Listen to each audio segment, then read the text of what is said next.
kebanyakan kita selalu melihat simbol segitiga merah. Oke. Simbol segitiga merah. Oke. Termasuk di Gunung Everest. Wow. Termasuk. Logika lo deh. Kalau lo baca berita di Gunung Everest gitu kan, di Gunung Everest, di sana banyak banget terjadi, di sana banyak banget mayat. Iya. Mayat dong ratusan. Ya akhirnya membeku. Nggak semua di sana. tapi banyak. Banyak. Oke. Disimpanlah anak ini, dibungkus dan ditaruh di atas lemari rumah kedua orang tua ini. Anjir.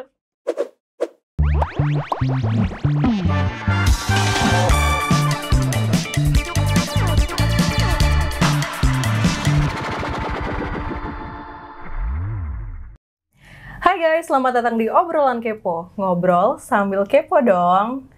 So, this is your host, Kadek Ayudia. Kali ini gue kedatangan bintang tamu yang seperti biasa ngomongin horor-horor lagi. Kak Adam Lucius, detektif astral. Selalu ya. Kayak lu udah jadi tamu tetap ya kali ini ya? Saya juga bingung. Siapakah saya? Gitu. Jadi konten ini tuh berawal dari kekepoan gue nontonin konten-konten lu nih. Tentang detektif astral. Betul. Nah, jadi kayak di konten lu tuh kayak banyak banget ngomongin politik iblis lah, politik inilah. Nah, bukan politik pemerintahan. Bukan politik jangan yang bahas sana ya. Jangan. Nanti kita hilang nih habis ini nih. Hilang. Nah, sebelum ngomongin ke hal-hal yang kayak gitu, jadi gue kayak pingin tahu dulu sih dari basicnya kayak cara kerja mereka tuh kayak gimana sih? Cara kerja Demon dan teman-temannya lah, and the gang lah. Oke. Cara kerjanya iblis adalah dengan cara memanipulasi hati manusia. Yaitu adalah memprovokasi hati manusia, baik itu melalui media orang lain ataupun diri sendiri. Nah, melalui orang lain adalah konsepnya gini. Contoh kayak istri nih memberikan sebuah sugesti negatif, tapi sugesti negatif si istri diarahkan oleh iblis. Nah, karena pihak suami merasa istrinya berkomentar demikian, akhirnya suami menuruti gitu hal-hal yang berkategori negatif. Ya, analogi sebenarnya sih salah satu contoh, bukan analogi, salah satu contohnya di situ. Atau kemungkinan ya kebanyakan dari sisi kayak pasangan sih.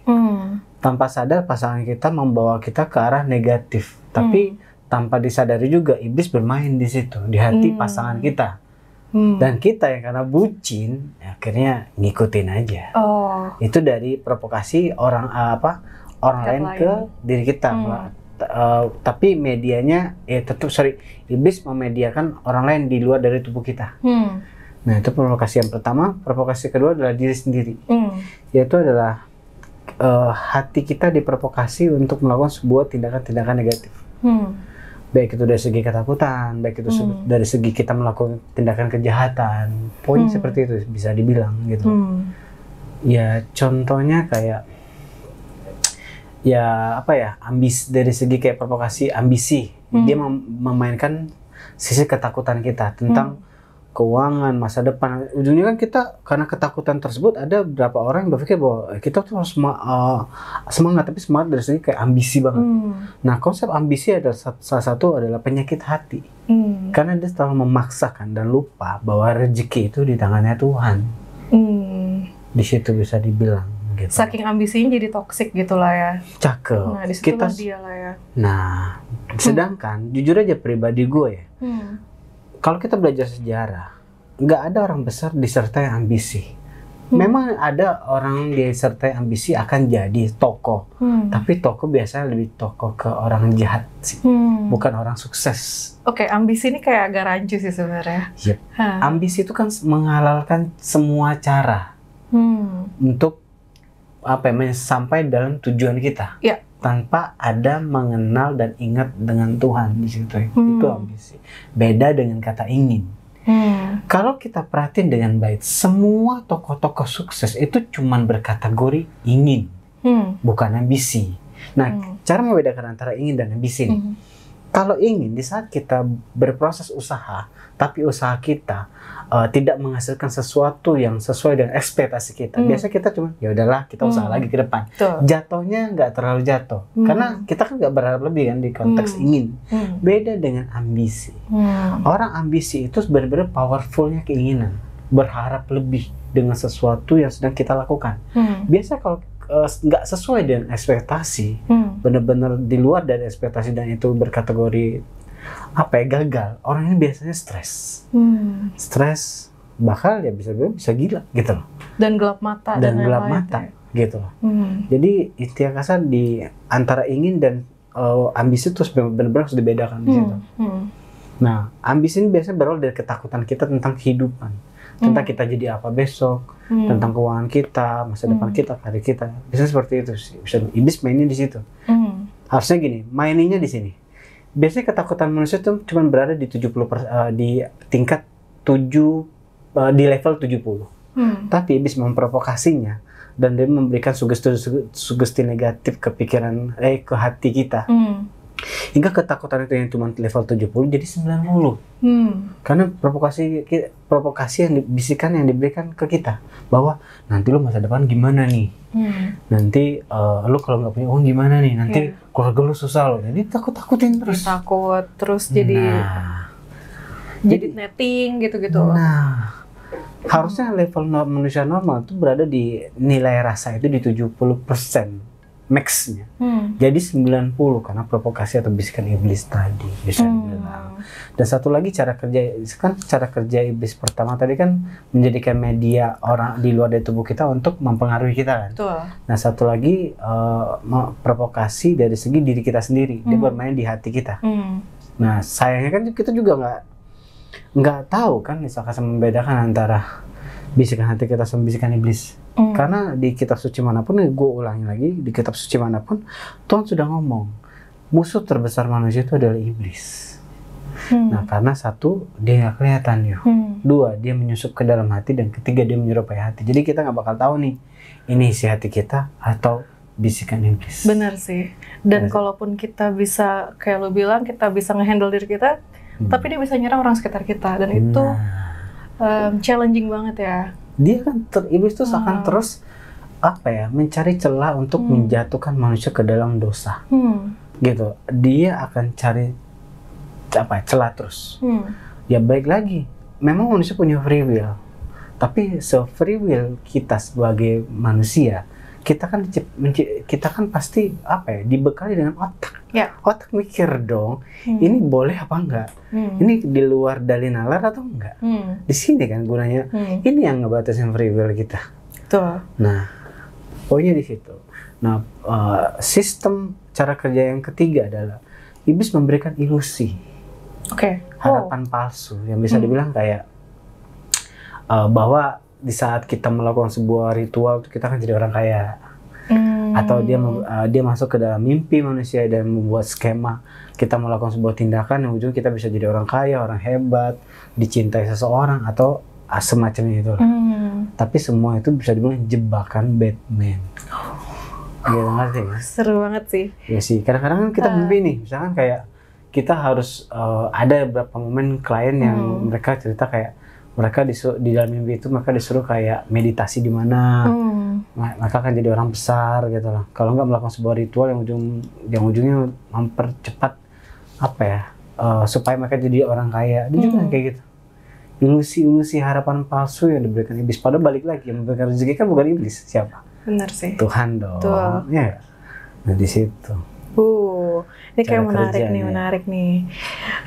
Berarti kalau yang gue simpulin tadi itu masuknya ke hal-hal yang gue tanyain pertama ya, yang kayak politik mereka nih ya. Nah, gue pernah nonton salah satu video lo, kayak lo pernah nyebutin tentang politik viral gitu. Nah, bisa jelasin nggak maksudnya itu gimana sih? Tadi kan kita ngomong tata cara kerja iblis dalam menjuruskan manusia dalam nilai dosa atau kejahatan tadi kan. Nah, sekarang kita ngomongin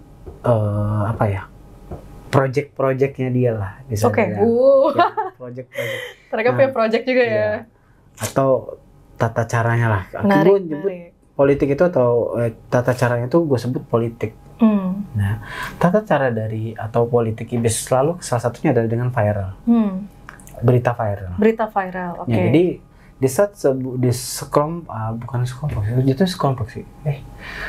Kayak ada beberapa orang yang ngomongin hal-hal yang lagi viral, hot lah gitu, lagi viral. Nah, biasanya iblis di sekitar kita membentuk sesuatu yang sama dengan apa yang kita sedang bahas atau dari segi viral tersebut. Baik itu mengacu ke orang biasa yang cerita, tapi dia mulai punya nilai ketakutan yang ujungnya dia mendapatkan gangguan dari si iblis dan jin tersebut yang membentuk konsep viral tersebut ya. Misalkan kayak jin yang KKN bisa bilang gitu kan. Yang Tangmonida juga tuh kan. Gitu kan. Nah, beda lagi dengan konsep kaum supranatural atau praktisi yang bisa dibilang masih pengetahuannya standar. Pengetahuan standar, ilmu standar. Nah, ini juga bisa disesatkan sama mereka. Mereka seolah berubah menjadi pelaku dari yang sosok viral tersebut. Oh, menarik. Oh, jadi mereka tuh malah kayak bisa menjadi orang-orang yang lagi diomongin itu kah? Atau gimana ya? Iya, di dalam kitab suci sudah sangat jelas. Iblis bisa berubah menjadi apapun. Kebanyakan dia bisa menjadi apapun itu. Tapi ada sesuatu yang dia tidak bisa serupai. Tapi kebanyakan mereka bisa. Mau bentuk hewan, mau bentuk yang kita takuti, yang bentuk sesuatu yang viral, mereka bisa membentuk apapun itu. Nah, kenapa mereka harus menyerupai sosok yang lagi viral? Keuntungannya apa? Balik lagi, ada nilai ketakutan yang mereka manfaatkan. Di saat orang takut sama iblis, manusia nggak akan takut sama Tuhan. Takutnya sama iblis aja. Itu udah dosa dong. Ya nggak sih? Oke, ujung-ujungnya biar kita belok lagi lah ya. Cakep. Jadi intinya dia meniadakan Tuhan atau secara nggak langsung dia menyekutukan eksistensi Tuhan. Bahwa iblis lah yang paling hebat daripada Tuhan. Dari konsep viral tersebut. I see. Nah, selanjutnya nih, lo juga pernah ngomongin politik-politik kayak segitiga merah gitu atau segitiga gitu. Itu lo bisa jelasin nggak? Jadi gue sama tim gue dari Detektif Astral sering astral projection atau ATI gitu di konten kita menuju ke tempat-tempat terjadinya sebuah tragedi. Tragedi biasanya tragedi yang berkategori besar lah ya. Tapi tragedi berkategori negatif lah. Entah itu pembunuhan, entah itu bunuh diri gitu. Tapi dalam konsep agak berkategori lebih dari satu. Dan sering terjadi kita ke spot tersebut. Nah, setiap sesuatu yang kita datangi, spot-spot yang berkategori sering terjadi kejahatan, sering terjadi tragedi, kejahatan, pembunuhan, kematian dan lain-lain. Nah, atau bunuh diri sekalipun. Di saat kita ke sana, kebanyakan kita selalu melihat simbol segitiga merah. Simbol segitiga merah. Di mananya, Kak? Di sisi-sisi di dimensi itu. Kita ngomong dimensi. Selalu di segitiga merah. Gitu. Menarik. Terus. Nah, gue selalu menemukan itu. Nah, dan pada akhirnya karena gue sering menemukan simbol tersebut, akhirnya gue bisa mendefinisikan kurang lebihnya adalah simbol segitiga merah itu adalah sebuah simbol atau lambang dari sebuah organisasi iblis yang organisasi garis kerasnya iblis dalam mengacu pada iblis-iblis yang memang bertugas untuk menghancurkan atau menyesatkan manusia. Tapi dalam skala besar. Dan ini banyak cabangnya. Termasuk di Gunung Everest. Wow. Termasuk. Logika lo deh. Kalau lo baca berita di Gunung Everest gitu kan, di Gunung Everest, di sana banyak banget mayat. Iya. Mayat dong ratusan. Ya akhirnya membeku. Nggak semua di sana. tapi banyak. Banyak. Ada ratusan kalau nggak salah. Dan dia terkubur di dalam di dalam es itu lah kan, beku mereka di situ. Dan ya ada yang bisa pulang, ada yang nggak bisa pulang gitu kan. Bisa pulang, ada yang nggak bisa pulang. Tapi kita berpikir pakai logika ya. secara kita pikir pakai perasaan manusiawi yang pakai logika nih, ngapain kita ke sana? Di sana itu ada kan gue nggak memotong, gue bisa ngerti sih posisinya orang tuh pingin kayak ego yang dipuaskan gitu. Misalnya kayak gue sebagai orang yang suka, misalnya gue suka hiking atau gue suka naik gunung dan lain-lain, wah ini achievement nih gue kalau bisa ke sana gitu. Tapi kita berpikir secara manusia yang punya perasaan dan punya nilai ketuhanan. Ya. Kita harus berpikir secara manusia punya perasaan dan punya ketuhanan dong. Ngapain nih kita ke sana? Resikonya jelas di sana resiko gede. Meninggal pasti. Ada kemungkinan besar meninggal pasti kan. Nah, ngapain? Apa yang kita cari di situ? Kematian dong. Kepuasan tapi bayarnya kematian bisa aja. Iya kan? Nah, yang jadi masalah ngapain? Gitu loh. Nah, balik lagi. Itu terjadi karena provokasi tadi gue bilang. Iya. Provokasi, sebuah nilai yang tertantang tapi dimanipulasi, itu provokasi untuk udah kesana lu bakal jadi orang lu akan hebat banget, lu keren banget, naruh bendera di atas Gunung Everest tuh, ya itu keren banget ya, itu kan balik lagi, itu provokasi. Benar sih. Tapi secara logika ngapain gitu, kita ngapain coba? Gara-gara naruh bendera doang, mungkin gue berpikiran simpel ya. Tapi balik lagi, apakah sepadan di saat lo mati itu? Sepadan nggak? Kita pikir sepadan nggak? Satu, kita akan meninggal di saat kita meninggal ya nggak ada gunanya meninggal buat gue sih. Satu, meninggal dengan ambisi. Ya dong. Kalau meninggal di suci beda cerita, meninggal dengan ambisi kalau di sana. Yang kedua, kita kan ninggalin orang-orang yang kita sayang, tanggung jawab kita. Orang-orang yang kita sayang itu buat gue meninggal yang bodoh sih buat gue. Iya nggak sih? Gara-gara memuaskan sebuah hasrat ambisi kita. Iya nggak sih? Balik lagi, kenapa bisa terjadi dan continue sering terjadi? Ya balik lagi, provokasi tadi, nilai ambisi kepuasan yang dimainin sama iblis. Di saat gue kesana gue akan hebat banget. Iya. Ya lo emang berubah jadi Power Ranger pas di sana. Kalau berubah jadi Power Ranger, gue juga mau sih. Kalau jadi Ultraman gue juga mau. Itu tantangan. Ya boleh aja sih tantangan, tapi tidak melebihi dengan kenormalan. Betul. Kalau normal kita berpikir logis, nggak mungkin lah kita maksudnya possibility untuk selamat ke sana tuh kecil banget. Kecil banget kan, dan itu dan jatuhnya menyusahkan keluarga juga sih. Dan balik lagi yang lu bilang, cara kerja mereka kan salah satunya adalah ambisi kan, masuk ke dalam ambisi kita kan. Nah, berarti politik ini tuh berlaku ke semua demand itu atau ke yang segitiga merah doang gitu, menurut lo? Intinya gini, kita ngebahas di politiknya ini ya, ya politik yang berkategori ya simbol segitiga merah tadi. Bisa dibilang kayak gitu, simbol segitiga merah tadi. Nah, yang poinnya seperti itu kurang lebihnya. Kita fokus di simbolnya, politik organisasi lah yang membuat sebuah tempat, tapi tempat itu jadi sebuah tempat dosa manusia dan berulang-ulang terjadi. Dan dengan sukarela kita ke sana untuk melakukan hal itu gitu ya. Itu bukan cuma di Gunung Everest juga, itu awalnya gue nggak tahu konsep itu. Tapi ada iblis yang gue interogasi. Makanya dia menyebutkan, dia bilang coba lu pikir ya. Coba tempat di salah satu yang cabang yang kita buat di Gunung Everest. Gue kaget kan, gue pikir ulang, ya juga ya. Waktu itu gue sama tim gue itu ke salah satu apartemen di daerah Jakarta, dan di apartemen tersebut sering terjadi bunuh diri, pembunuhan, bunuh diri sering banget, gitu bisa dibilang tempat narkoba, jual beli narkoba, ya dosa-dosa lah di sana. Full dosa lah di apartemen itu sebenarnya buat gue ya, itu, dan itu ada simbol segitiga merahnya. Itu menarik. Dan tujuannya apa ya anyway dari organisasi itu? Ya balik lagi, menyesatkan manusia. Karena mereka pengen menunjukkan sama, gue ngerasa kayak iblis tuh pengen menunjukkan sama Tuhan bahwa ya lebih baik iblis ketimbang manusia. Dia pengen menunjukkan ke Tuhan bahwa manusia itu lebih buruk daripada manusia.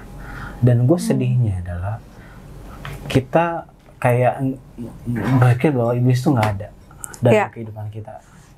Seolah kayak semua kejahatan terjadi karena diri kita sendiri. Sebenarnya enggak sih buat gue pelaku ya, peneliti dan pelaku supranatural dan dunia lain, buat gue sih ya mereka tuh memang ada sih.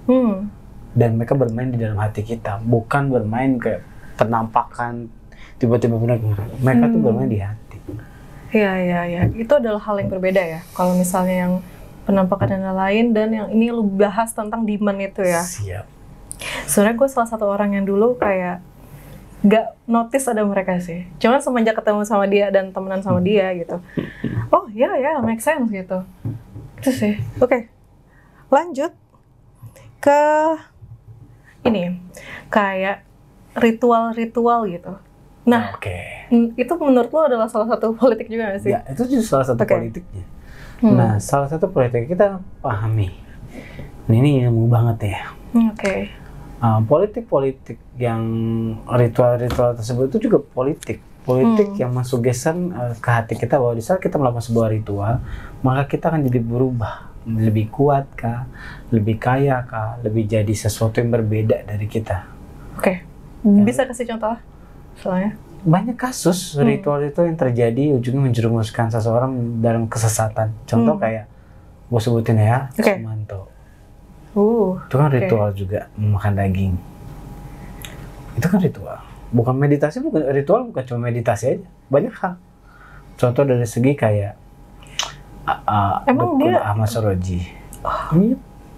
Terus banyak hal di saat orang ritual meditasi. Ada beberapa kasus yang gue tanganin, orang stres atau gila, dia di kamar ternyata meditasi, nggak keluar kamar, ujungnya gila. Ada yang kayak gitu, meditasi. Karena nggak tahu siapa yang masuk juga kan. Balik lagi kan, di saat orang yang nggak punya tugas dan nggak punya memang bukan kelebihannya di situ, tapi mencari ilmu dengan dunia lain tanpa didampingin seorang pembimbing, inilah kesesatannya. Dia nggak tahu yang datang A atau B. Ngerti kan? Pokoknya dia tuh seolah-olah nampak A plus aja, padahal B minus yang datang. Serem juga sih. Nah, ini rancu nih. Cara bedanya gimana ya? Kan misalnya kayak terkadang gue juga misalnya lagi ngosongin pikiran, terus kayak banyaklah input yang masuk gitu. Nah, cara ngebedain itu hal yang positif sama negatif tuh gimana sih? Dalam segi meditasi atau apa? Enggak, kadang gue kayak ngosongin pikiran sambil biarin ide apapun masuk ke otak gue tuh kadang. Nah, cara bedainnya itu hal yang positif tapi politiknya dinegatifin dan positif beneran tuh gimana tuh? Kan tuh rancu. Intinya gini buat gue. Kalau lo memikirkan ide sih, gue belum menemukan titik yang sesuatu untuk dibingungkan ya di saat lo memikir ide. Tapi di saat lo berpikir tentang sebuah rasa, marah, ambisi, benci, dendam, mereka bermain di rasa deh, bukan di ide. Bukan di ide, tapi dia juga bisa memberikan sugesti ide, tapi dia menjuruskan lo ke kejahatan. Misalkan kayak, nih, tapi balik lagi bermain rasa sih. Contoh kayak gue gak ngerti membedakannya, tapi kurang lebih kayak gini. Misalkan lo ada ketakutan soal uang, dia iblis ngasih ide, udah lo jambret aja, maling aja, kan bisa juga sih di situ. Poinnya, jadi inti sebenarnya setahu gue dia lebih berpatokan pada nilai rasa, rasa ketakutan kita, bukan ide. Itu hanya ya segelintir hasil dari ketakutan kita aja sih. Ide negatif ya, ide jahat ya, itu sih. I see. Nah, terus kalau misalnya tentang kayak dosa bareng-bareng gitu gimana Kak?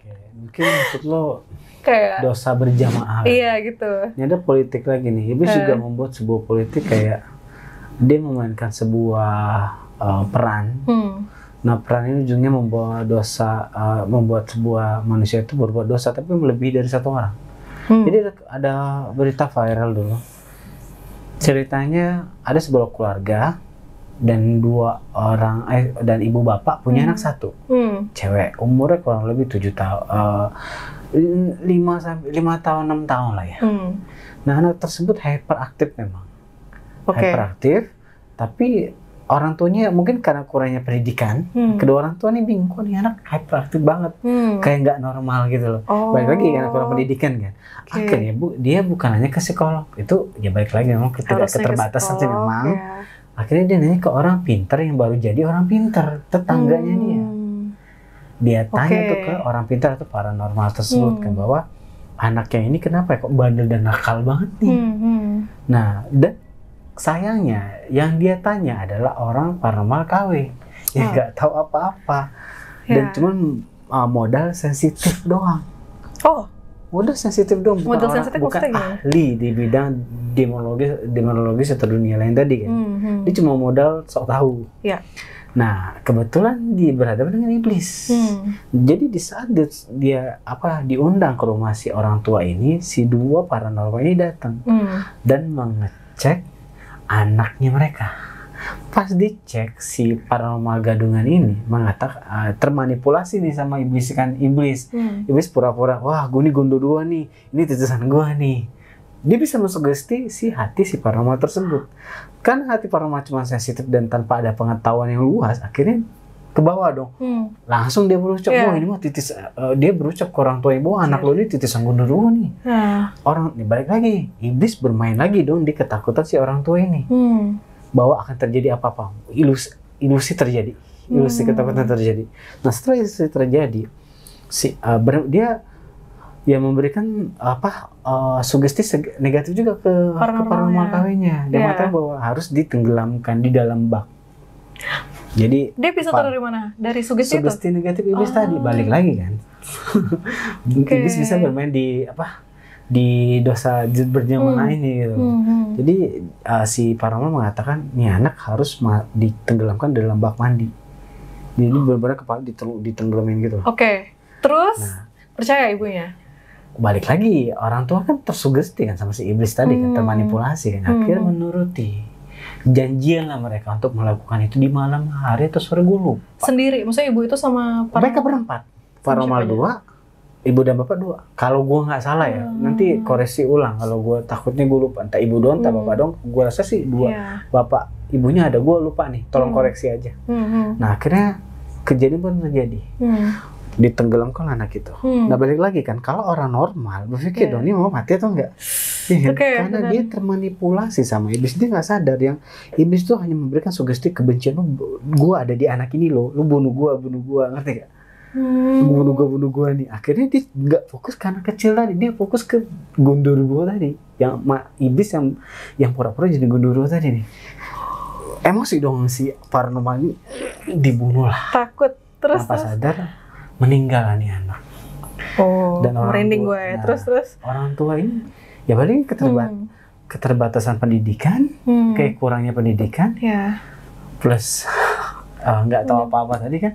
Ya percaya aja yang dikatakan si paranormal ini, bahwa anak ini akan hidup lagi selama 2 bulan atau berapa minggu kemudian lah dari kejadian ini, dia akan hidup lagi, kata paranormal itu. Dan orang tua dia meyakini.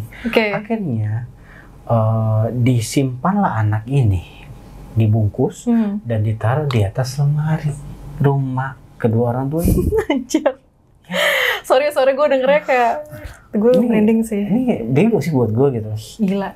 Nah akhirnya dua paranormal ini pulang tanpa dosa dan tetap tinggal di sekitar tetangga situ, tanpa seolah kayak nggak akan terjadi apa-apa gitu. Kan bodoh kan, udah hilang, maksudnya lagi udah hilang akal sehat.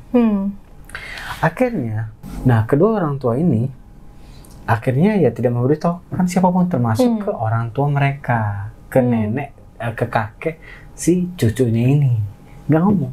Jadi nggak ada yang tahu itu? Nggak ada yang tahu. Terus dia percaya bakal hidup lagi? Nah, jadi akhirnya kakek itu datang 2 kali, tapi dia bingung dong, cucunya kemana gitu. Dia cari cucunya ya nggak ada, dengan 1000 alasan kedua orang tua ini, ya cucunya nggak berada di sana. Nah, ya pasti kedatangan ketiga si kakek curiga dong, cucu gua kemana gitu loh. Pasti penasaran dong. Akhirnya si kakek langsung benar-benar kayak menyudutkan atau bertanya dengan tegas ke kedua anaknya si kakek ini. Ke orang tuanya cucu gua kemana? Kan kebetulan kayaknya itu cucu kesayangan nih, laki-laki. Oh itu cowok anaknya? Cowok, gue lupa yang sorry gue lupa. Gue untuk cewek atau cowok gue lupa. Tapi cucunya aja lah. Kita ngomong cucunya ini akhirnya ditanya kan secara sangat gamblang ke sama kakeknya. Nah akhirnya kedua orang tua ini ngomong bahwa tentang tragedi tersebut kepada orang tua mereka. Dengan polosnya cerita? Iya, orang tuanya kaget dong. Gila sih. Akhirnya si orang tua berkeputusan untuk melaporkan kejadian tersebut kepada pihak berwajib. Nah, disitulah bisa dibilang kita bisa menyadari sebuah kasus bahwa iblis itu mempunyai politik dalam sebuah tindakan menjuruskan manusia dalam nilai dosa. Ya kalau lu tanya, untuk apa sih? Kan lo nanya kan pasti kan? Tujuan mereka apa sih? Ya balik lagi. Gua rasa iblis itu lagi menunjukkan eksistensi mereka bahwa iblis itu lebih baik daripada manusia. Dan manusia itu jahat daripada iblis. Ke Tuhan. Ada memang nilai kedengkian yang luar biasa sih kayak terhadap manusia. Yep. Dan dosanya pun rame-rame jadinya. Iya dan kan? Jadi coba. Jago sih. Berempat kan? Iya. Keren kan? Dan parahnya nggak ada yang sadar itu bahwa itu iblis. Iya. Umumnya kita pikir wah manusia jahat, iya kan? Cuman mikirnya ya orang nggak punya logika dan segala macam kan. Di sini iman kita dituntut. Di saat kita mengimani Tuhan dengan sangat yakin, berarti kita harus mengimani firman Tuhan bahwa Tuhan mengatakan ada iblis jahat loh, hati-hati. Iblis menggoda, iblis menyesatkan. Ini Tuhan sendiri kalau ngomong di semua kitab suci. Dan kita tidak meyakini dan kita selalu menyalahkan manusia terus. Padahal ada sisi di mana iblis itu jadi provokasi. Dan provokasinya adalah ke hati kita. Dan itu sangat kita nggak sadar gitu kan. Siap. Wah, itulah brengsek. Tapi kerennya iblis di situ. Keren sih. Keren tapi buat gue brengsek banget sih. Dan kita nggak sadar. Kita nggak sadar. Siapa sih yang sadar? Selalu kita kan menyalahkan orang si oknum tersebut, bukan si iblis yang oknum tersebut. Gitu loh. Bisa kalau kita mengganti pola pikir. Di situ sekarang gue lebih mengganti pola pikir gue tidak selalu menyalahkan si manusia di saat dia melakukan sebuah tindakan. Bisa aja itu iblis. Jadi rasa benci gue ke manusia tidak terlalu full. Gue akan lebih benci iblis ketimbang manusia. Wah. Di situ fase gue sekarang kalau ditanya hati gue nih. Karena gue tahu banget kronologi dan skema politik iblis gitu. Tahu ngerti banget. Bukan gue selalu mengkambingkan hitamkan iblis ya. Tapi gue bisa baca polanya. Polanya gitu loh. Tapi tetap aja alatnya adalah manusia kan? Bukan alat. Apa tuh? Tapi tujuan sih kalau gue lihat. Balik kita harus ngebahasnya dari dua sisi ya. Kalau alat ya bisa dijadikan alat. Ada di saat dia menargetkan manusia, iblis itu akan menetapkan bahwa ini alat atau korban. Nah kalau dia alat berarti orang yang menyakiti orang lain. Atau enggak dia melihat manusia ini bisa jadi korban dia kan jadi korbannya iblis dalam politik. Balik lagi alatnya siapa dalam kondisi yang kategori anak yang ditenggelamkan ini, alatnya siapa? Manusianya. Paranormal tadi dan orang tuanya yang ikut-ikutan juga. Nah bukan orang tua korban buat gua, yang jadi alat adalah paranormal di sini. Iya dong. Ya, I see. Ya? Tapi kan menjadi alat juga karena pakai tangannya dia. Dan dia juga, ya oke lah, nggak usah berdebat soal itu. Ngerti kan? Ya anyway, ya. Masa nggak ngerti? Masa nggak ngerti? Ngerti dong sekarang. Wok. Ya. Cool. Kalau misalnya, kan sering tuh yang kayak menghalangi jodoh dan kayak terjadi perselingkuhan gitu, itu nggak sih? Sebenarnya gue nggak mau mengacu ke perselingkuhan dulu ya, karena itu masih penelitian gue. Gue lebih memahami sebuah politik di mana kayak iblis bisa menghambat manusia dalam jodoh. Menghambat jodoh? Iya, bisa. Untuk apa? Iya. Karena iblis mengincar cairan yang ada dalam tuh alat vital manusia, itu makanan mereka. Di saat manusia, seorang manusia. Tidak mempunyai pasangan secara resmi agama ya, gue pinggirin pemerintahan dulu, itu agama dulu. Di saat resmi di saat pasangan dia tidak mempunyai pasangan secara resmi secara agama, maka di saat dia melakukan sesuatu di luar melakukan sesuatu atau melakukan sesuatu ibaratnya apa ya kita ngomongnya ya, sendirilah, bermain sendirilah. Akhirnya dia mengeluarkan bahasa gak enak gitu. Mengeluarkan cairan lah. Mengeluarkan cairan dari alat vitalnya dia. Iya. Dan di saat dia melakukan tersebut, berarti dia kan melakukan sebuah dosa dong. Ya. Dosanya. Manusiawi nggak sih? Itu manusiawi. Tapi kita bisa membedakan nih. Nah, yang jadi nggak manusiawi adalah disitulah kita disuruh menikah. Untuk supaya istilah kasarnya tuh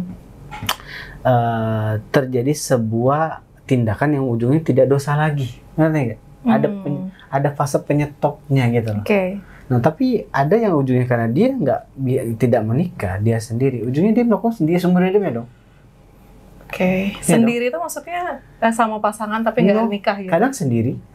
Gitu, kadang sendiri, kadang nggak punya pasangan, dia bisa aja. Ini obrolannya sangat plus ya guys. Iya, tapi ujungnya cairan tersebut keluar.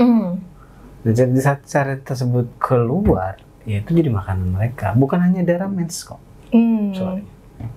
Jadi itu berlaku buat laki-laki maupun perempuan ya? Benar, bisa dibilang. Tapi nggak semua kasus ya. Aku tegasin dulu. Iya. Ada kasus dia memilih untuk sendiri, ada kasus memang dibuat supaya manusia itu sendiri sama iblis. Ada dua kasus nih, jangan disamakan. Nggak general itu sama.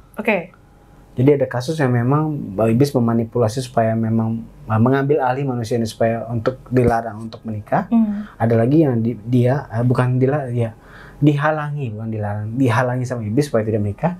Ada yang memang itu pilihan dari manusia itu sendiri untuk tidak menikah. Beda kasus nih. Gitu. Maksudnya caranya dia nggak nikah tuh gimana? Apakah dari segi hati lagi, kayak misalnya lagi deket terus ilfil gitu apa gimana? Bukan, biasanya kalau dia ketemu pasangan tuh ada aja ketidakcocokannya. Kalau enggak, orang nggak selalu baru ketemu orang nggak suka sama dia. Baru mau ngedate pertama nih, tiba-tiba orang ilfil. Pokoknya selalu kayak gitu, ujungnya dia nggak nikah. Padahal dia mengharapkan sebuah pernikahan. Itu ada yang kayak gitu. Tapi balik lagi, nggak semua kasus gangguan ya. Ada juga yang emang bad vibes aja, gengs. Gitu ya. Kita harus cek dulu nih, kasus per kasus, jangan disamakan semuanya gitu. Gitu. Ada yang kasus kayak gitu. Tapi nggak semua. Gitu. Gimana? Apalagi? Terus ada yang kayak bentar. Ini gue masuknya gimana nih? Politik dijahatin tuh gimana? Satu lagi politik. Jadi istilah kasar biasanya iblis membuat manusia itu jadi alat untuk kejahatan dia adalah membuat manusia ini hidupnya tersiksa karena dijahatin orang lain juga kadang-kadang. Jadi di mana-mana tuh kayak dia dijahatin orang. Ujungnya dia dan ditambah lagi si iblis ini memprovokasi dirinya untuk udahlah jadi orang jahat aja, orang lain, manusia lain kan nggak baik sama dia. Maksudnya gimana? Maksudnya kita selalu, misalnya kayak kita sering dibully dalam konsep improv kita dalam pendewasaan ya. Jadi misalkan dalam sekolah kita dijahatin orang.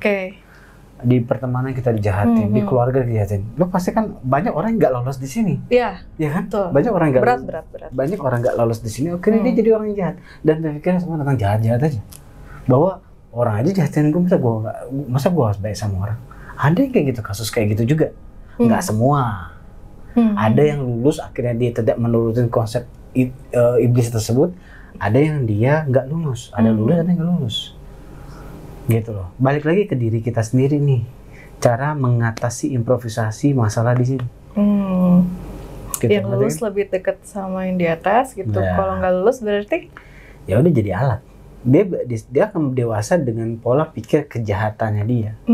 Bahwa ya nggak ada orang yang jelek sama gue jadi baik. Manusia emang jahat gitu ya? Ya kan? Ujungnya dia akan jahat sama orang lain ya dong. Terus otomatis dia akan pelit dan jahat sama orang lain. Otomatis. Itu balik lagi, itu bisa dari mahakaryanya. Kamu bisa Kak? Bisa. Di saat lu, misalkan ini analogi ya. Lu punya gangguan iblis. Gak gitu juga Bu. Terus. Lu punya gangguan iblis nih. Dari kecil. Biasanya tuh gue deteksi kebanyakan di zaman-zaman kita SD misalnya. Nah, iblis ini akan memanipulasi teman-teman lo untuk gak suka sama lo. Jadi mereka mainin hati teman-teman lo untuk ngejahatin lo. Padahal gak ngapa-ngapain. Kenapa? Kenapa harus aku objeknya? Balik lagi, iblis tahu targetnya, dia tahu, wah orang ini bisa diarahkan sebuah proyek mereka, dia tahu. Bibit unggul nih gitu ya? Bibit unggul. entah jadi alat, entah jadi korban. Dia bisa ngeliat spek manusia. Dia bisa lihat spek manusia di situ. Ya ujung-ujungnya ya udah, dia akan mendramatisir hidup manusia tersebut. Oke. Sebenarnya ya udah. Dia bisa ngeliatnya dari segi apa nih? Apakah dia punya dark side yang tinggi kah? Atau dia emang kayaknya anak ini gimana gitu? Mentalnya kah? Iblis gimana? tahu isi hati manusia. Oke. Dia bisa baca. Di saat kita tidak berketuhanan, dia bisa sabotase hati kita. Tapi kan itu terlalu kecil untuk tahu. Siapa? Iblis. Kalau misalnya iblis, saya Iblis sangat bisa tahu. Iblis sangat bisa tahu. Logika dia saat dia nyerang manusia, dia tahu manusia ini lemahnya di mana sih? Ambisi, nafsu. Bahkan dari kecil. Iya. Menarik. Realitanya kayak gitu. Gue tidak membesar-besarkan kapasitas iblis ya. Tapi balik lagi, memang mereka punya kapasitas yang luar biasa. Sayangnya kita tidak meyakini itu. Disitulah gue lahir. Untuk menegaskan bahwa lawan kita sebenarnya bukanlah manusia. Lawan kita adalah iblis. Oke. Menarik. Gue akan deklarasikan dari sekarang, musuh kita adalah iblis. Serang ke Adam aja ya, gengs. Kalau iblis udah serang dia aja, aku cuma nanya. Wow. Bisa dibilang. Cool. Oke. Gue selalu melabelkan diri gue bahwa ya, gue selalu menegaskan ke iblis bahwa iblis bisa gue temui ya, bukan ke semuanya. Gue tegaskan ke mereka bahwa gak semua manusia itu sama, gue bilang. Gak semua manusia itu sama. Gue bilang ke mereka adalah, gue garis kerasnya manusia yang gak bisa lo otak-atik. Gitu. Mau ada apapun yang lo gak bisa ngotak-atik gue bilang gitu. Karena baik lagi, kenapa gue seberani ini? Karena gue dijamin sama Tuhan. Kalau gue gak dijamin, gue gak bakal berani kayak gini. Karena baik lagi, karena gue dapet jaminan gitu. Di saat Tuhan menjamin manusia, apa yang bisa nyentuh gue? Nothing. Nah makanya kalian juga harus belajar keimanan ya. Biar gak takut sama dosa. Jadi gini, manusia itu kan pasti punya kekurangan ya. Betul. Manusiawi banget. Betul. Manusia juga manusia kan. Manusia. Pasti aja punya kekurangan. Gue juga pasti punya kekurangan. Tapi balik lagi. Balik lagi ke penciptaan kita. Tuhan sudah ngomong sih. Tuhan sudah ngomong ke manusia bahwa Tuhan sudah ngomong di kitab suci bahwa manusia itu diciptakan banyak kurangnya kan. Bukan pilihan kita. Tuhan sudah menciptakan banyak kurangnya. Ya, betul. Ya kan? Nah, karena banyak kurangnya ini ada aja hal yang terkadang kita nggak sadar bahwa kita sedang berbuat jahat atau dosa. Betul. Ya, tinggal minimalisir kita aja. Gue juga punya dosa pasti. Gue juga punya kejahatan pasti. Tapi yang jadi masalah adalah dosa kita lebih besar apa kebaikan kita lebih besar nih. Nah, ini ada timbangannya nanti di sini. Menarik. Kan? Bohong kalau gue nggak punya dosa. Gue pasti punya dosa. Tapi gue tekankan ke diri gue, ya kebaikan lo harus lebih tinggi daripada dosa lo. Jangan sampai dosa lo lebih tinggi daripada kebaikan lo. Begitu. Menarik. I see. Nah, lanjut. Jadi kan tadi udah ngebahas, ada lagi nggak sih dari yang tadi? Cukup ya. Nah, dari hal-hal itu, gimana sih cara menanggulanginya? Oke. Ini gue lebih ke diri gue pribadi aja ya. Dan pengaplikasian diri gue aja. Satu, pasti gue pasti meningkatkan iman gue pasti di hati gue. Iman. Definisinya adalah? Ya meyakini Tuhan itu ada dan maha segalanya. Poin kedua adalah dalam penggunaan berpikir kita. Jangan sering menggunakan pikiran, perasaan ketimbang logika. Nah ini ilmu banget. Di saat kita menggunakan pikiran, logik, otak memang kita diarahkan berpikir secara akal sehat atau otak kita. Karena otak kita bekerja secara indera. Kita tahu baju kamu warna biru karena indera mata kadang melihat dong. Ya dong. Kadang tahu baju kadang navy karena kadang ya indera mata kadang melihat. Kadang tahu sebuah permukaan kasar atau halus ya karena kulit indera kadang yang bekerja. Intinya otak bekerja secara indera dan dia menolak pemahaman yang abstrak yang nggak sesuai dengan indera itu sendiri. Ngerti kan? Nah, Maksudnya di luar saintifik gitu. Nah, otak tidak bakal menerima itu. Oke, tapi tapi pola kerja hati, kita bukan ngomongin organ hati ya, tapi hati itu ada yang berada di dalam roh. Emosional termasuk. Roh. Hati itu yang gue tidak bisa menyebutkan nama yang tepat, mungkin gue akan cari namanya.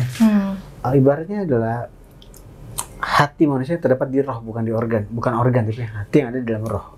Nah, kebanyakan orang bekerja berpikir secara perasaan. Nah, orang yang berpikir secara perasaan biasanya abstrak. Dia terima apa aja apapun yang ada di dalam hati mereka. Baik negatif, positif, mereka nggak bisa berpikir secara logika dan nalar di situ. Benar nggak, baik nggak, buruk, dia nggak tahu. Gitu. Kalau kita berpikir secara perasaan, yang ada abstrak. Dan selalu pakai rasa.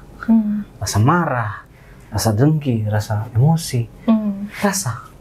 Maka dari itu akhirnya gue memflatkan hati gue. Dan gue lebih menggunakan pikiran logika gue ketimbang hati gue.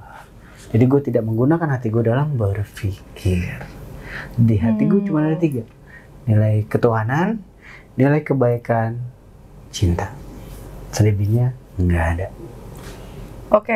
Tadi kayak pembahasan tentang flat tuh kayak abstrak menurutku. Bisa dijelasin lagi nggak? Flat itu apa tuh? Tanpa rasa. Jadi gue tidak menggunakan, perasaan gue dalam berpikir. Gue menggunakan akal sehat gue. Jadi flat. Jadi kan gue nggak gunain hati gue. Gue selalu pikir pakai logika. Gitu loh. Karena balik lagi, kenapa gue menggunakan otak ketimbang hati? Nah, karena iblis bekerja di hati.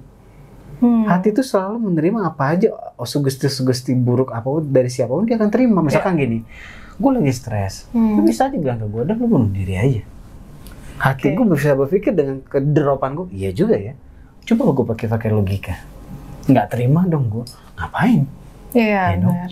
Jadi ini dia bisa menerima input apapun dari siapapun. Dan itu normal. Itu normal, tapi tidak baik. Di saat tuh lagi normal kondisinya, itu lo akan berpikir. Tapi di saat lo nggak normal, lagi down, berpikir kah? Nggak bisa. Itu normal banget. Tipsnya apa nih? Itu memang buat gue normal, manusiawi, tapi tidak disarankan dinilai ketuhanan. Ngerti kan? Iya. Tidak disarankan.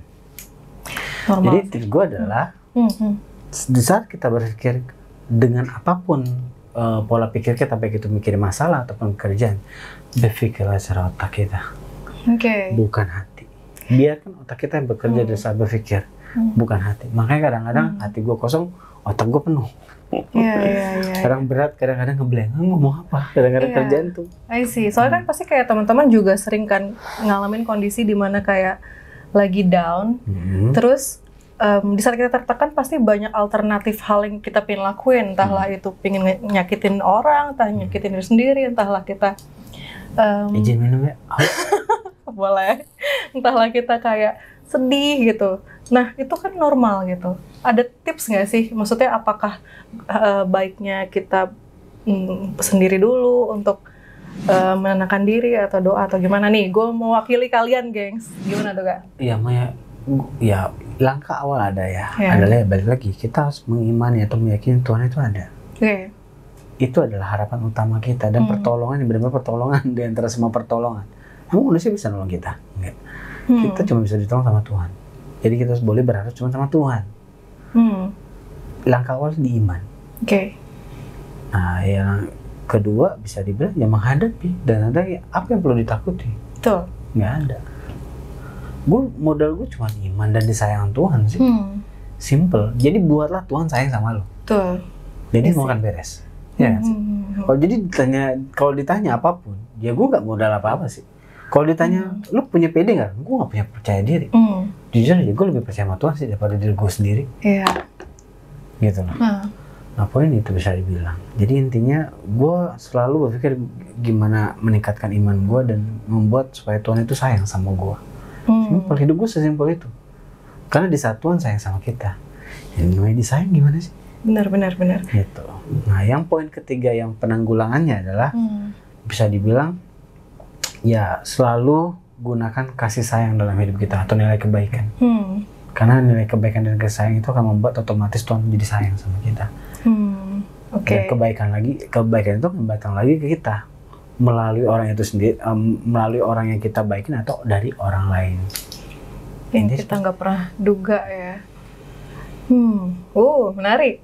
Intinya kayak gitu. Jadi intinya, dan tolong pisahin ya, bodoh dan baik. Beda nih. Ini tolong beda. Seolah menyamaratakan antara bodoh dan baik itu sama. Rumus baik. Baik, rumusnya itu adalah di saat kita menolong seseorang, baik buat kita, baik buat orang lain, dan baik buat kondisinya. Itu baik. Ya, beda sama bodoh. Baik buat orang, baik buat keadaan, tapi nggak baik buat kita. Itu bodoh. Jadi di saat sesuatu itu kita harus melihat ini baik atau buruk nih buat kita. Ini baik atau bodoh buat kita. Hitung dengan logika, bukan dengan hati. Hati nggak akan bisa berpikir. Taunya adalah nggak enak aja. Duh, gue bantu nggak enak. Balik kalau berpikir pakai hati ya. Lu nggak enak deh, gue gak bantu dia, gue bantu aja. Ujungnya misalkan simple, minjem duit. Simple kan. Misalnya ada minjem duit. Wah, Dek, gue minjem duit lu 1 juta nih. Nanti gue balikin, misalkan gitu kan. Ya karena lu nggak pakai logika, lu pakai hati, lu nggak enak. Udah lu kasih aja dong. Tiba-tiba lu nagih dia nggak ada, dan dia marah-marah sama lu. Ujungnya apa? Lu ngerasa bodoh, lu ngerasa rugi kan? Dan lu nyesel jadi orang baik. Orang umum sebenarnya kayak nyesel gue jadi orang baik. Enggak sih, itu bodoh buat gue. Dan jangan salah-salahin Tuhan, dan jangan bawa-bawain Tuhan dengan kebodohan lu. Yang bodoh kita. Karena kita di saat kita membantu melakukan sesuatu, kita tidak menghitungnya. Kan Tuhan sudah menciptakan akal sehat manusia, berarti kita harus hitung dengan akal sehat manusia. Dari sebuah cukup. Dan mungkin misalnya kayak kita lagi dimanfaatin orang gitu misalnya. Terus harusnya kan kita ngebela diri gitu ya. Ngebela diri tuh gak apa-apa gak sih? Maksudnya dari segi ya kayak gitu lah, misalnya kita di kondisi kita orangnya terlalu baik dan gak enakan tuh. Nah, bukan membela diri, mungkin mempertahankan diri maksudnya. Wajib hukumnya. Di saat Tuhan menyarankan adalah kita boleh mempertahankan diri. Sangat wajib hukumnya. Karena itu nilai usaha. Baru Tuhan menolong. Usaha kan? Di saat lo diem aja berarti lo gak ada usaha dong. Berarti kita bodoh. Mempertahankan diri hukumnya wajib. Dalam setiap kondisi apapun. Judul mempertahankan diri ya. Yang kita tidak boleh adalah 2. Menghakimi dan menilai. Menarik tuh. Ya dong. Menghakimi nggak boleh. Karena yang punya hak menghakimi dan menilai adalah ya Tuhan sendiri. Yang ciptain siapa? Tuhan kan. Ya Tuhan yang bisa nilai. Ini bagusnya di mana ya? Kan dia yang ciptain. Jangan menjadi Tuhannya. Misalkan gini, gue nilai lo atas dasar apa gue punya? Atas dasar apa? Gue ngerasa nggak ngebuat lo gitu. Tapi kan banyak juga orang yang ngerasa gue tahu ini salah gitu, makanya gue harus ngasih tahu lo karena gitu. Itu beda ya. Menilai dan menghakim beda dengan mengingatkan. Beda. Ini agak hampir 11-12 nih antara menilai dan mengingatkan. Nah, mungkin gini, mungkin dari segi bahasa kita bisa nilai. Di saat lo mengingatkan di saat lo memberitahu secara lembut itu mengingatkan, dan tidak memaksakan itu mengingatkan. Tapi di saat lo menilai, berarti lo berkata yang agak menyakitin dia. Misalkan gini nih, lo main judi misalkan. Wih, jangan judi lo, parah lo, nanti dosa Allah segala macam lo, parah lo jadi anak durhaka. Itu menilai. Karena ya dong. Itu menilai dong. Karena gue yang dikasih tahu juga jadi sakit hati gitu ya. Itu dan caranya dong. Gak enak juga ya. Beda sama mengingatkan, Dek, usah lah main judi. Usah. Kasihan orang tua lu. Itu ngingetin. Jadi 11-12 nih antara menilai dan mengingatkan. Berat memang. Itu juga butuh proses lah ya. Siap. Jadi beda ya, menilai dan mengingatkan. Tolong bedain.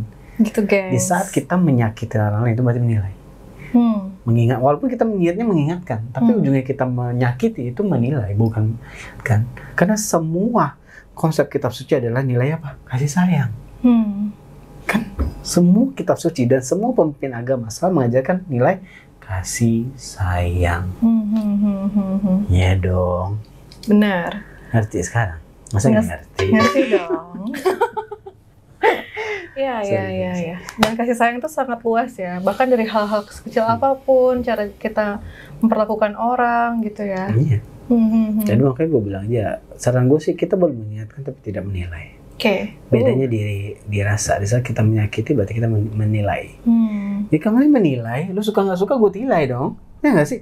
Oh lu buruk nih, lu nilai, gue nilai. Lu buruk nih, tidak kalau buruk itu kan nilai. Kalau nilainya bagus gimana? Hah? Ya tumben, ya, balik lagi itu bisa menjebak dalam konsep pujian yang berlebihan. Iya. Itu juga ujungnya dia jadi sombong. Jadi lupa diri gitu ya. Iya kan? Beda sama mengingatkan. Dalam pemahaman makna ini dalam banget. Tapi pelajaran buat kita semua. Betul. Banget sih. Kita belajar setiap hari lah, jadi orang yang lebih oke gitu ya. Intinya ya balik lagi. Ya, semua orang punya dosa. Gue juga punya dosa. Gue juga punya nilai keburukan. Tapi usahakan lebih gede kebaikan kita daripada dosa kita. Itu aja sih pesan gue. Dan better kita nyari circle yang saling ngingetin juga. Berarti itu penting banget ya. Cakep. Kan dunia ini, hidup ini bukan tentang duniawi aja dong. Betul. I see. Dari gue cukup. Kira-kira ada tambahan lagi? Cukup. Oke. Thank you Kak. Anyway, sama-sama. Obrolannya jadi panjang kali lebar kali tinggi guys. Ya, gak bosen kan ya? Lalu ada beberapa komentar, wah isinya daging semua nih. Maksudnya daging apa pesan semua. Sirloin bukan ya? Tenderloin bukan ya? Pesan semua yang bisa diambil. Semoga lah ya. Maksudnya buang yang negatif-negatifnya bisa diserap lah yang mungkin positif, bisa upgrade diri kita gitu. So kita belajar terus setiap harinya, gengs. Jadi thank you guys untuk nonton video-video kita, dan jangan lupa juga untuk like, comment, and subscribe. Dan jangan lupa juga untuk follow IG kita ya. Follow Instagram kita juga. Dan kira-kira kita mau ngebahas apa lagi ya? Mungkin yang punya ide silakan komentar di bawah. Ya, selamat datang ya. Jadi sering-sering ya di sini ya. Jadi semakin banyak yang komen, semakin sering datang. Pokoknya jangan bosan-bosan aja. Okay, so thank you guys. Bye.